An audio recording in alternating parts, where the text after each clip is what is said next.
All right, welcome to The Explainer. Today, we're diving into something called ITIL 4, and I know what you might be thinking. ITIL? Isn't that for the IT folks? Well, I want you to stick with me here, because we're not going to treat this like some dense technical manual. Nope. Think of it as a strategic blueprint for business value, a guide for leaders like you who want to win in this digital age. Okay, so here's what we're going to cover. First, we'll talk about surviving and even thriving in all this digital disruption. Then we'll get to the core idea behind ITIL 4, look at the blueprint for creating value, talk about the 4 dimensions you need for success, and finally, we'll wrap it all up. Sound good? Let's go. All right, let's dive right in by setting the scene. We're living in a world of constant digital disruption, and you know this better than anyone. And let's be honest, the old rules, they just don't apply anymore. So here's the big question, right? Are you really keeping pace with this fourth industrial revolution? I mean, it's completely blurring the lines between the digital world, the physical world, everything. The complexity is just off the charts. So are your teams agile enough to keep up, or are they kind of stuck in the old ways of doing things? And that's where ITIL 4 enters the picture. But don't think of it as a strict set of rules. It's much more like a compass. It was literally built to help your entire organization find its way through this complicated new world, a world where business and technology are basically the same conversation. And you can see here, ITIL hasn't been sitting still. It's evolved, right? It started back in the 80s, got more service-focused in the 2000s, but that 2019 update, whoa, that was a total game changer. It was completely reimagined to work with modern ideas like Agile and DevOps. This wasn't just some minor tweak. It was a complete overhaul, a direct response to how the most successful businesses are actually working today. Okay, so keeping that evolution in mind, let's get to the real heart of ITIL 4, because this is where everything changes. We're moving away from seeing IT as just a cost center and toward IT being a genuine partner in co-creating value. And this really lays it all out, doesn't it? On one side, you've got the old way, very IT-centric, very linear, stuck in its own silo.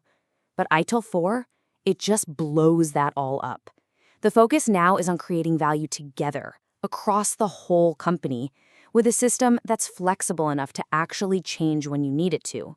And this quote, man, this is the core philosophy right here. See, that's not an IT rule. That's a business rule. It makes every single person on every team ask, is what I'm doing right now creating value for our customers? It's all about the outcome, not just being busy. So how does this all work? Well, it's all wrapped up in something called the Service Value System, or SVS for short. And honestly, the best way to think about the SVS is as your company's operating system, not for your computers, but for creating value. It's designed to take any opportunity, any demand from the market, and pull all the right levers to turn it into something real and valuable. Okay, so if the SVS is the operating system, let's pop the hood and see how it actually works.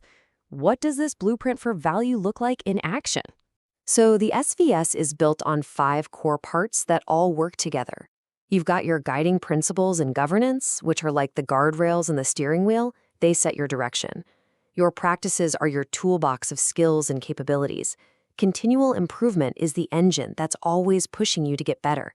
And smack in the middle is the service value chain, which is the model for how you actually get stuff done day to day. And this next point is absolutely critical. And it's a huge break from the past. The service value chain, it's not some rigid step-by-step assembly line. Instead, it's more like a collection of building blocks, activities like engage, design, deliver, that your teams can snap together in whatever order makes sense to get the job done quickly. That's where the real agility comes from. And, continual improvement isn't just some poster on the wall. It's a real, repeatable process. You're always asking, what's the vision? Where are we right now, and where do we want to go? Then you figure out how to get there, you do the work, and this is so important, you check to see if it actually worked. It's a constant loop that makes sure you're always adapting and getting better. All right, but for this entire system to actually fire on all cylinders, ITIL 4 is very clear. You can't just focus on one area. You've got to look at 4 key dimensions, and they all have to work together. Okay, this right here is probably one of the most valuable slides for any executive because it's so easy to get caught up in the tech, right? But ITIL 4 forces us to zoom out and see the whole picture. You have to ask about your people and culture, your information and technology, your partners and suppliers, and your actual workflows. Because you can have the best tech in the world, but if your people aren't on board or your partners aren't aligned, it's all going to fail. Yeah, it really all comes down to balance. Think about it. A shiny new software platform is worthless if nobody knows how to use it. A super efficient internal process doesn't matter if your key supplier can't keep up. You've got to be juggling all 4 of these things at the same time. That's the secret sauce. Okay, so let's pull all these threads together. What does this actually mean for you as a leader in your organization? What's the bottom line? This is a really fundamental shift in thinking. We're leaving behind the old idea of rigid, siloed processes and moving to this new world of flexible practices. Just think of a practice as a toolkit. It's got your people, your tools, your information, everything you need ready to be assembled in the best way to solve a problem. This is what lets you be truly agile and outcome-focused. All right, if you walk away with just one thing today, make it these 4 key takeaways. 1, ITIL 4 is a business framework, not an IT manual.